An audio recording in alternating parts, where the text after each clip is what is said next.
Hello, everyone. Good afternoon, and thanks for coming today. Actually, it's my pleasure to stand here and talk about my favorite topic, which is women's journey in tech. But let me first introduce myself. I am Pooneh. I'm working as SRE or Software Reliability Engineer in Identity and Access Management team in Credo. And as you already maybe know, Credo is an ad tech company based in France, which connects the retailers and the advertisers and customize the advertisement for the users based on the machine learning algorithms. But now I'm gonna start my talk with a short story about myself. When I was 12 years old, I dreamed of becoming a pilot. Yes, pilot. I was fascinated by the idea of being able to fly. But you know, it was not a very common job, specifically for a girl, and more specifically in the country where I was born, Iran. I remember that everyone asked me, but why? Where does it come from? Why do you even think that you can become a pilot? And I just explained them how I was impressed by my favorite book, Le Petit Prince, and its writer, who was himself a pilot. At that time, as a child, I could not understand well why people react differently to different jobs, and why even they cannot understand my dream, flying. And I could not understand how the jobs, unlike the dreams, can have limitations when you are a girl. This was the first time, at least the first time that I remember, that I had some feeling like something is pushing me back. And then I grew up, and in the high school, somehow I accepted that maybe becoming a pilot is not a good idea because it seems completely impossible. But still, I can go and study engineering to go and work for NASA. But I remember that among the girls around me, in studying engineering was not really a common choice. Mostly they wanted to study medicine, dentistry, even law, but not engineering. Even our schools were encouraging us to study those fields, but not engineering. Meanwhile, I was sitting there and saying, no thanks, I love mathematics and I am damn good at it. So I made my choice and I wanted to study engineering. Now in Iran, we have something which we call it concours, like France, to enter the universities, but it's like global for all the universities at the age of 18. And believe me, it was really tough and competitive, and we studied around 10, 11 hours per day for 1 year.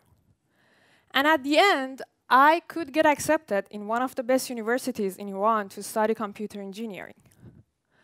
But what I recall from those days is that our schools, which were a single-gender school because we didn't have any other option in Iran, they were super hyped about those girls who get accepted in medicine, dentistry. Even they did some banners and stuffs for them, and it seems that they just didn't care about us, girl engineers. This was another time that I felt that no one wants to support me to become an engineer. And then I started to study bachelor in computer engineering. But wait, after passing whole of my school years in a single gender school, as I said, I ended up in a class with many boys and very, very few girls. And I was wondering that, where are the other girls? Did I make any wrong decision? And I recall that for me, it was difficult to believe that I am still good at mathematics, even comparing to these new competitors who are all the guys. Although there was a cliche, very strong cliche, that I know it's global, everyone said that boys are better than girls in mathematics, even somehow genetically, and girls are better than boys in something else, which maybe, let's say, social things, I don't know, which was not really important for me, because I loved mathematics. And then I immigrated, and I was expecting and hoping for lots of changes in my new destination, which was France. To be honest, Iran and France are not only two different countries, they are two different worlds. And of course, women in France are well advanced in their rights and everything. But still, as I did not expect, even in France, everything cannot be perfect. During my master and then my professional life, I still missed something. I felt that the girls are not really around me. And I remember that this thing that I wanted to prove myself to everyone still existed, even stronger. Although before I thought that it's a problem in my country. But no, it was even stronger, as I said. And it was complicated because the language was new for me, the culture was new, and I tried a lot to prove myself to everyone. And as a general feeling, when we wanted to do projects, because most of the projects in the master were somehow doing in a group, the groups were something like this. So many boys, few girls, even no girl. And we had different options. So either we created our own group, I mean girls. So always we had the same group, which was not the best option. Or we were assigned randomly to one of these groups. And I had this feeling that the boys, generally, they were hesitating to work with us as a girl. Once I was in one of these groups to doing a project which was really important for me, and because they were kind of lone wolves engineer who wanted to do everything by their own selves, they didn't like to talk, even to communicate. So I was completely out of that project because they even didn't tell me that when they started. And it was really bad feeling. It was very sad, and even worse when my professor told me that, okay, maybe I can change a topic for you so you can do it alone. I was just asking myself that, did I complain about any difficulties? So this was another red light, a big red light at the age of 23, that I felt maybe no one wants to believe that I am a good engineer. Long story short, I graduated from my master, then I found my internship, my first job, and now I'm working in Credo. During my internship, I was working as a researcher in one of the research labs of Nokia Bell Labs with, I think, 9, 10 other great researchers, and among them, I had only one woman as a colleague. Then I joined a startup in their infrastructure team as a network engineer. And guess what? I was alone with 7 other engineers. And then I left. Until now, after around 2 years, they don't have any other girl in their team. And now I'm working in Credo with 7 other nice and great engineers who are all the men. So this was my journey, an introduction to talk about the women's journey in the tech industry. When I decided to talk about this topic, I found that there are many talks about this topic because the topic is important.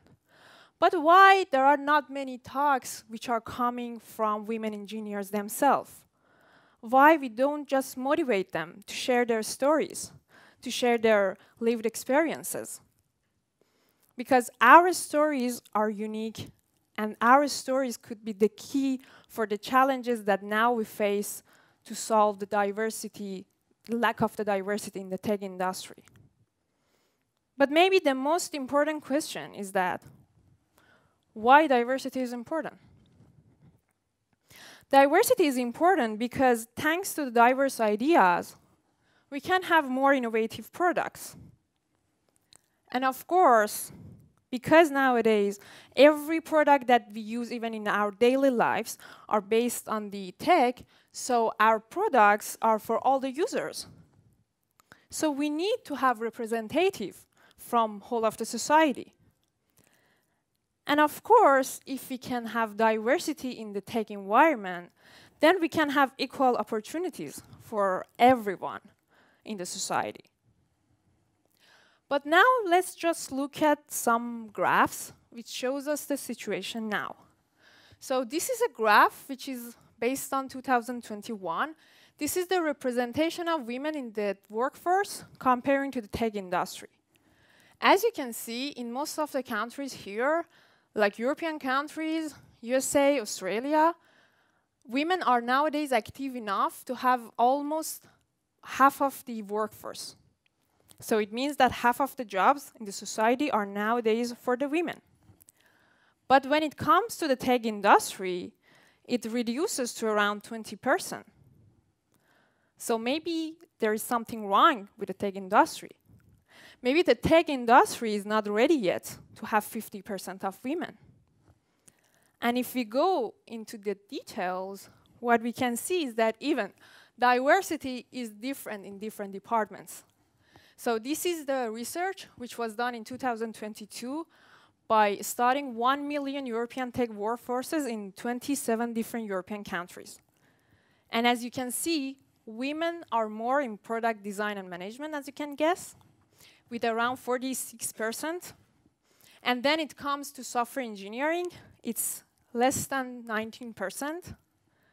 And yes, DevOps and SRE, it's around 9%. So among 100 SRE engineers, on average, we have 9 women engineers. So maybe it's because of that now I'm standing here and talk about the diversity. But today, I'm not here to just talk about the numbers and the statistics. More or less, I believe if someone wants to know how is the situation, they are informed enough about the situation. Today, I'm here to talk about the feelings and the emotions. The feelings and the emotion of that girl who was alone because just she wanted to become an engineer. She had faced many obstacles and challenges to just become an engineer like most of us. But before going further, let me tell you something that at least in France during my professional life, I've never been treated differently because I'm a woman. For example, in Credo, more or less I know that everybody is open and everyone wants to know how they can contribute to have more women. But of course, when I as a woman work in the such minority that I just showed you, I will face some challenges. Maybe I get used to them, but it doesn't mean that these are not existing. And maybe by fixing them, we can have more women in the future. But then, because I didn't want to make this talk very personal about myself, I started to interview with other women from my colleagues, from my friends, even some women who are not living in France. So now I want to ask you to do something. Let's just look at these quotes, which are coming from the interviews that I have done with around 10 women, 10 different women who have different tech roles. And just try to imagine how they are feeling when they said these sentences.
So now let's talk about the challenges.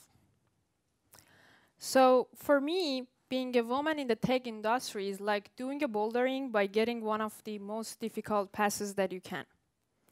So it's like doing a bouldering indoor that everyone has the same destination and want to just reach the top of the hill. But there are, of course, different passes. And for me, not just women, all the minorities are forced to get one of the most difficult passes even without training. So we all wanted to achieve the same goal, but we are coming from different passes with different obstacles and challenges. So let's talk about those challenges. The first thing is about self-isolation feeling, which is very strong, specifically when women start to work in their first years and even when they start to study computer engineering, because of the underrepresentation of women, they cannot just feel belonging to the environment, and they cannot just find other women around themselves. As around, I mean the small circle, not very far.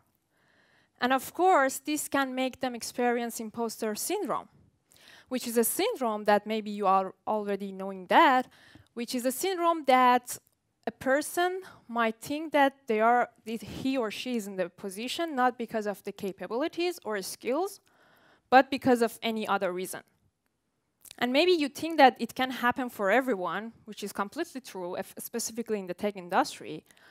But based on the researchers, it is 22% more likely to happen for the women in the tech industry.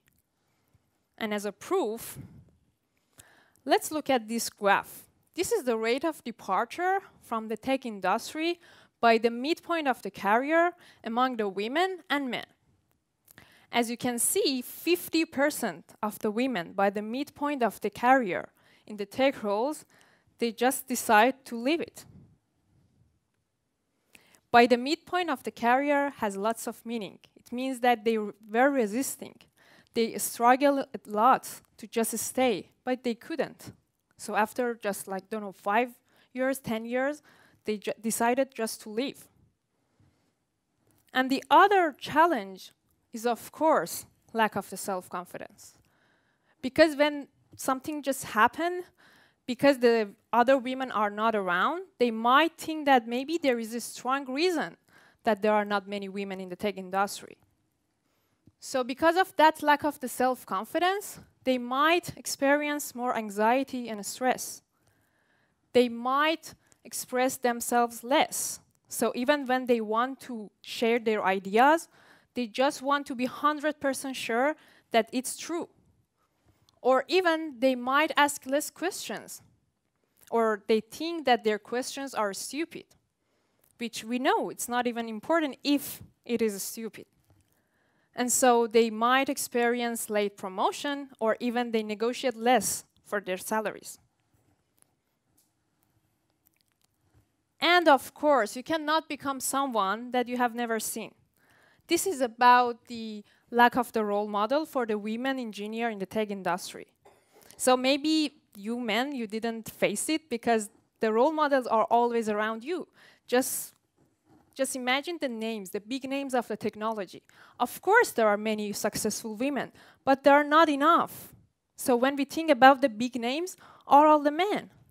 And so, of course, one person, specifically in the first years that they start to work, they need to have a role model. They need to feel related to the environment by seeing them.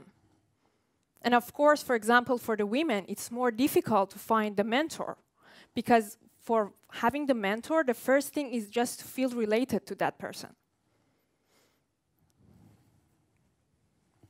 And also, recently, because most of the tech companies started to do some actions and policies to have more diversity and more women, we heard a lot that the policies have changed. So nowadays, women are hired easily. This is like a most poisonous feeling for the women who are now working actively in the tech industry. Just imagine that they heard at least once from their main colleague that, yes, our company is hiring women because we need more women and we need more diversity. It's like feeling of being undervalued or underestimated. And of course, again, it's like imposter syndrome. They feel that they are in their position not because they deserve it, but just because their company needed more women. So we need to be careful about implementing those actions or those policies. And of course, when we talk about the challenges, we need to talk about the suggestion or potential solutions. But to be honest, the bad news here is that the number of the girls who are graduating nowadays from computer science every year, it's like very far to compensate this gap and situation. But the good news is that we engineers and the tech industry have the most important role to change the culture, to change the environment, to shape the future for maybe next generation of the girls, to just change the image of the stereotypes. So what I think we can do is that we are enjoying, so why not just share it? Me personally and most of my women colleagues, although we have lots of challenges, but we enjoy it. So why not just share it? Just show the society and the community that the good engineer is not a guy with a hoodie who loves to play video games. So there are lots of other engineers as well. And of course, we can do some podcasts, for example, by interviewing very successful women who we know that they are existing, so we should just put a spotlight on them. And then maybe if we have the capacity in our companies, we can have some coding courses for the girls, specifically when they are in the primary school or secondary school, because then not only they will learn how to code, but also they will see how it is working in a tech company. And they will maybe even dream about becoming a developer. And based on the researchers, the number of the girls who are studying the other engineering fields, or even the other sciences like mathematics or analytics is much more than the girls who are studying computer science directly. So they have already that background. So why not just give them this opportunity to become a junior engineer in our companies? Maybe because of the pressure of the environment or society, because of those stereotypes, they just didn't decide to study computer engineering, but it doesn't mean that they cannot become a good computer engineer. And of course, the most valuable thing nowadays for our diversity in the tech industry are the women who are now working in the tech industry. So we need to encourage and support them. We need to find a way to just retain them, to just reduce that 50%. So most of the time, the job annonces that we see daily on the LinkedIn or other mediums are written in a very biased way. I will tell you why. Because based on the researchers, the women who want to apply for a job, they want to have 100% of the criteria that they see in the job announced, while this number for the men is around 65%. So if you don't see any woman candidate in your hiring process, maybe you just need to go and relook and maybe even redo your job annonces. Maybe they are written in a very masculine way and you just need to write it in more explicit way. And of course, me personally, and most of my women colleagues and my friends, we've never seen any woman in our interviewing process. So maybe interviewing process for the company is like just a way to qualify the women or any candidate. But for that woman, even that man, it is an introduction to your company. When they don't see any woman, they might think that really the women are not existing in your company. So why not just motivate your women colleague to show up in the interviewing process? Then by this way, you will just show another image from your company. And what we do in Credo, and we are very proud about it, it's a program which we call it Voyageur. So it's like 2 weeks program that we can go to the other departments and just experience the other jobs. This is a great opportunity for everyone, of course. But just imagine those women who were always working in the tech company, but not in the technical roles. They might think that the engineers somehow are genius, which maybe is true, but maybe they are also genius. So maybe just by experiencing, they will get interested. So then you can support them. They can go and come back and just have some courses and rejoin your company, this time as a fresh engineer. And of course, as I said, even the percentage of the diversity is different in different tech departments. So maybe it's again because of the stereotypes that the girls do not like to come to SRE or DevOps. We know the stereotypes, of course. So why not just motivate everyone to experience everything, not just designing, not just front end? So thank you for your attention. And actually, I hope one day that I don't need to talk about this topic, diversity, exactly like voting right for the women that we don't talk about it anymore. And also, I want to use this opportunity to say that I give a big, big credit to the women in Iran who are now fighting for their freedom and for their basic rights. And I just want to ask you maybe to just support them. And thanks again for coming. And if you have any question, I'm here to answer.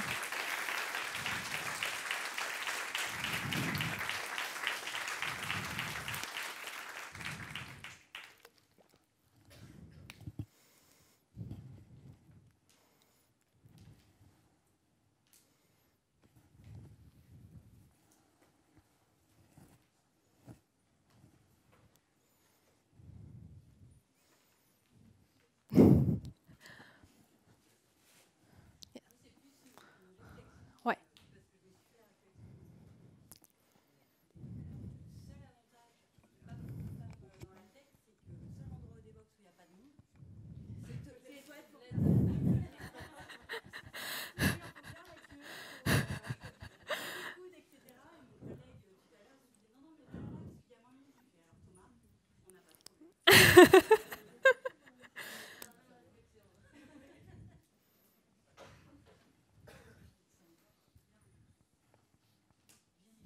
Ouais. Est-ce qu'il y a d'autres questions? On en a.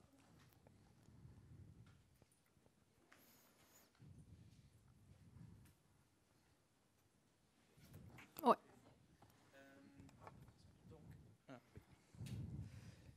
Donc, l'environnement est assez difficile pour tout un tas de raisons. Maintenant, je pense que pour les managers qui accompagnent les nouvelles embauchées, les filles qui sortent de l'école, comment est-ce qu'on peut mieux vous préparer à affronter justement cet environnement qui est difficile? Oui, je pense que ça, c'est vraiment une des plus difficiles questions à répondre parce qu'en fait, pour moi aussi, c'est vraiment grande question comment on peut vraiment améliorer la situation parce que pour moi, comme une personne qui a fait ces prises, à mon avis, le plus important, c'est changer la société, bien sûr. Mais il va prendre du temps. Et à mon avis, si on peut juste avoir quelques chaînes pour soutenir des femmes en tech, comme avoir par exemple des chaînes qui, même si on ne peut pas trouver des mentors dans notre entreprise, on peut bien sûr connecter des femmes dans notre entreprise à des autres entreprises. Donc si on peut faire des choses comme des chaînes ou parfois peut-être même des femmes, elles ne peuvent pas parler avec un homme pour dire c'est quoi le problème, même si elle dit c'est pas très clair pour des hommes. Donc, à mon avis, c'est bien si on peut avoir des différentes associations comme on a maintenant, mais avoir plus, connecter plus, et comme un manager, on peut bien sûr juste créer une safe zone, une zone confort pour expresser, parce que le plus important, c'est expresser. Donc, par exemple, si vous trouvez que les femmes, les femmes, elles parlent pas beaucoup, parfois, c'est vous qui doit juste dire est-ce que vous avez des idées, est-ce que vous avez des questions. Parfois, on pense que non, peut-être cette personne, elle est très timide, donc elle parle pas beaucoup, mais c'est pas vrai, vraiment c'est pas vrai parce que vraiment le caractère c'est différent en différents environnements. Donc peut-être si vous commencez à parler dans des autres sujets, elle va parler, mais dans des sujets techniques, elle n'a pas juste la confiance. Donc peut-être on doit juste se tenir et juste être un petit peu comme le père initiateur pour poser des questions, pour dire que si vous avez des idées, vous devez dire. Sinon, parfois, les femmes même parlent pas dans... Je sais pas, pour moi, c'était la même chose que peut-être pendant les premiers 3 mois, je pouvais pas même dire mes idées. Peut-être c'était la langue aussi. Mais parfois, c'est difficile vraiment parce que je dis, OK, il va finir. Ou même parce que je repense plusieurs fois, le temps juste va passer et je dis rien. Donc parfois, c'est les autres qui doivent être initiateurs.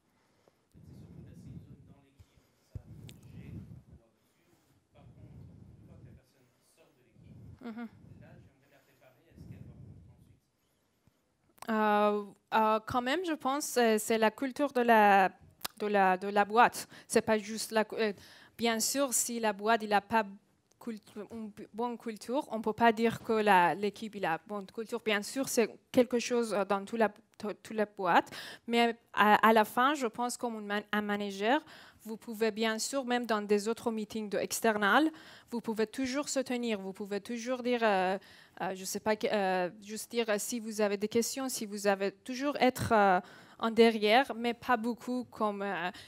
elle est une personne différente avec des autres. Bien sûr, ça c'est pas bien. Mais je sais bien, peut-être pour des hommes, même c'est plus difficile comment ils doivent avoir réaction. Mais bien sûr, on est ensemble, donc on doit fixer la situation ensemble. C'est pas que des hommes ou des femmes. Ouais, pardon.